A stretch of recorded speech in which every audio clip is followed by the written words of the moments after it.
ప్రతిపక్ష నాయకుల ఇంటిపై దాడి అమానుషం. వైఎస్ఆర్ కాంగ్రెస్ పార్టీ నాయకులు రాపర్తి రామకృష్ణ. కాకినాడ జిల్లా ప్రతిపాడు నియోజకవర్గ రౌతులపూడి మండలం గుమ్మరేగుల గ్రామంలో వైఎస్ఆర్సీపీ నాయకులు గ్రామ సర్పంచ్ రాపర్తి రామకృష్ణ మీడియా సమావేశం నిర్వహించారు. ఈ సమావేశంలో వైఎస్ ఎంపీపీ సూరెడ్డి రాజా తిరుమల రాయల్, యామాల అరుణ, రాపర్తి రామకృష్ణ మీడియాతో మాట్లాడారు. ఈ సందర్భంగా రాపర్తి రామకృష్ణ మాట్లాడుతూ ప్రతిపక్ష నాయకులు ఇళ్లపై దాడులు చేయడం సరైన పద్ధతి కాదని, దాడి చేసిన వారిపై కఠిన చర్యలు తీసుకోవాలని రాపర్తి రామకృష్ణ కోరారు.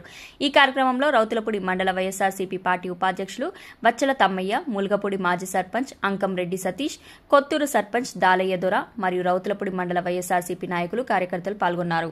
ఇలాంటి దాడులు జరగకుండా ఉండాలని కోరుకుంటూ సెలవు తీసుకుంటాం. కాకినాడ జిల్లా ప్రతిపాడు కాన్స్టిట్యున్సీ రౌతులపూడి మండలం తరఫున పలు గ్రామాల సర్పంచులు, ఎంపీటీసీలు మరియు జడ్పీటీసీలు మరియు వైఎస్ఆర్సీపీ కుటుంబ సభ్యులందరూ కూడా తీవ్రంగా మేము ఖండిస్తున్నాం. మనం జరిగిన సుమారు 40 ఏళ్ల చరిత్ర ఉన్న సుదీర్ఘ రాజకీయ వేత్త, మాజీ మంత్రివర్యులు ముద్రగడ పద్మనాభం గారి ఇంటిపై దాడి సంఘటనపై మేము తీవ్రంగా ఖండిస్తున్నాం. మరి అదేవిధంగా మరి రాజ్యాంగబద్ధంగా మరి అందరికీ కూడా ఒక హక్కు అనేది ఉంటుంది. మరి గతంలో చాలా పలుమారు రాజకీయ పార్టీలు రూలింగ్లో రావడం జరిగింది. మరి ఎప్పుడూ జరగని దుర్ఘటనలు ఈవేళ జరుగుతున్నాయి కాబట్టి దాన్ని ప్రేరేపించిన వాళ్ళని కూడా వాళ్ళపై క్రిమినల్ చర్యలు తీసుకొని పోలీసు వారు కూడా దాన్ని దర్యాప్తు చేసి విచారణ చేసి దాన్ని పూర్తిగా శిక్షించాలని చెప్పి మేము సభాముఖంగా తెలియజేసుకున్నాం. అదే కూడా ఇదే పరిస్థితి వస్తే మరి తర్వాత జనాల్లో ఒక భయాందోళన కలిగే విధంగా దాన్ని తీసుకొచ్చే పద్ధతిని మార్చుకోవాలని చెప్పి మేము ఖండిస్తున్నాం. మరి ఇదే విధంగా పునరావృతం కాకుండా ఇక్కడితో దీన్ని ఫుల్ స్టాప్ పెట్టి అంతమందించే విధంగా చర్య తీసుకోవాలని కోరుతూ ఈ అవకాశం చేసినటువంటి పెద్దలకు అలాగే పత్రికా సోదరులకు అందరికీ కూడా నా హృదయపూర్వక నమస్కారాలు తెలియజేసుకుంటున్నాం. జరిగిన నష్టాన్ని మనం ఖండిస్తూ ముద్రగడ పద్మనాభం గారి యొక్క ఇంటిపై జరిగిన దాడిని గుర్తిస్తున్నారు. చేసిన రేపు రాబోయే కాలంలో మీరు ఇబ్బందులు ఎదుర్కొంటారా ఎదుర్కోరనేది తర్వాత సమస్య. ఇప్పుడు డిపార్ట్మెంట్ కూడా సహకరించి ఇది 3 రోజుల క్రితం ముద్రగడ పద్మనాభం గారు ఇంటి మీద దాడి జరిగింది. ఆ దాడిలో జనసేన అన్న వ్యక్తి డైరెక్టర్గా అతనే నేను జనసేన అని చెప్పుకొని ఆ తాలూకా జనసేన తాలూకా అని చెప్పి డైరెక్టర్ చెప్పాడు. అయినా సరే ఆడ ఆకుండా ఇష్టాసారంగా ఆ పార్టీ పట్టుకొని నేనే హీరోని చెప్పేసి పద్మనాభం గారు ఇంటికి వెళ్ళి దౌర్జన్యం చేసి పద్మనాభం గారు కారుని గుద్దేసి తర్వాత దురదృష్టం ఏంటంటే పద్మనాభం గారు బయటకు రాలేదు కాబట్టి సరిపోయింది. లేకపోతే బయటకు వస్తే ఆయన ఆ జనసేన వ్యక్తి పొడిసేసి కూడా వచ్చేసినాము. మా అదృష్టం బాగుండి మా నాయకుడు బతికి బట్టగట్టాడు. లేకపోతే ఆ జనసేన అన్న వ్యక్తి చాలా దారుణంగా ప్రవర్తించాడు. ఇలాంటి ప్రవర్తనలో మన ఉభయ గోదావరి జిల్లాలకి రావడం ఇది తొలిసారి అనుకుంటున్నాను. ఎప్పుడు కూడా మన జిల్లాలో ఇటువంటి కార్యక్రమాలు ఎక్కడా జరగలేదు. మరి మా చిన్న నాయకులే మేమే భయపడి బతుకుతున్నాం.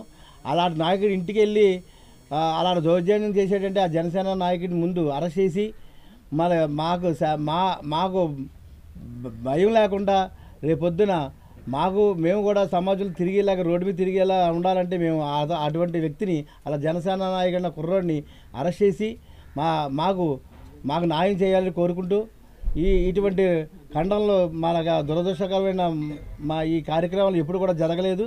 దయించి ప్రభుత్వం కానీ తర్వాత అధికారులు కానీ దీన్ని ఖండించి గట్టిగా చర్య తీసుకొని ఆయన అరెస్ట్ చేసి కోరుకుంటున్నాను. ఇలా జనసేన అని డైరెక్టర్గా మాట్లాడిన వ్యక్తిని నేను ఎప్పుడు చూడలేదు. ఎవడైనా సాటుపాట్లు చేసినా చేయొచ్చు కానీ డైరెక్టర్గా జనసేన అని చెప్పి క్లియర్గా చెప్పాడు. తాతని బయటికి రమ్మన్నాడు. ఎంత దురదృష్టం ఏంటంటే మరి ఆయనకి కొత్త కాదు రాజకీయాలు, అతనికి ఇలాంటి రాజకీయాలు చాలా చేశాడు. దయించి అలాంటి వ్యక్తిని అరెస్ట్ చేసి మా నాయకుడిని కాపాడవలసిందిగా కోరుకుంటూ సెలవు తీసుకుంటున్నాను. అగైన్ పేషెంట్ గారు ఒక మాట అంటే ప్రతిపాడు నియోజకవర్గంలో వైఎస్ఆర్సీపీ భూస్థాపితం అవుతుంది. సో దానికోసం మైలేజ్ కోసం మీ పార్టీ కార్యకర్తలే ఇలా చేశారని బయట టాక్ ఉంది. దానిపై మీ స్పందన?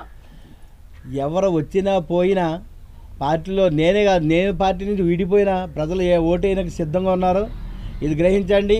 మీరు చేసిన పనులకి మేము చేసిన పనులకి తేడా గ్రహించారు. వాళ్ళు చాలా బాధపడుతున్నారు ప్రజలు. మేము పార్టీలు లేకపోయినా మా వెనకాల ఉన్నవాళ్ళు కూడా నన్ను వదిలేసి ఓటేసి హక్కు వైఎస్ఆర్సీపీకి ఉంది. దయించి ఎవరు ఎలా వెళ్ళిపోయినా ఇబ్బంది లేదు, తప్పనిసరిగా వచ్చి వైఎస్ఆర్సీపీ రాజ్యం తప్పని జగన్మోహన్ రెడ్డి గారు ముఖ్యమంత్రి అవుతారు, మా ముద్రాడ గిరి గారు ఎమ్మెల్యేగా అవుతాడు. ఇది గ్రహించండి. భవిష్యత్తులో మీరు చేసిన పనులు కూడా మేము చెయ్యం. మేము నీతి నిజాయితీగా బతికేవాళ్ళం. తప్పనిసరిగా మీరు ఎంత చేసినా దాన్ని భగవంతుడు నాడు చూసుకుంటాడు. మీకు ఆ శిక్ష భగవంతుడు వేస్తాడు తప్ప మేము వేయం, మా పార్టీ వేయదు. గమనించండి.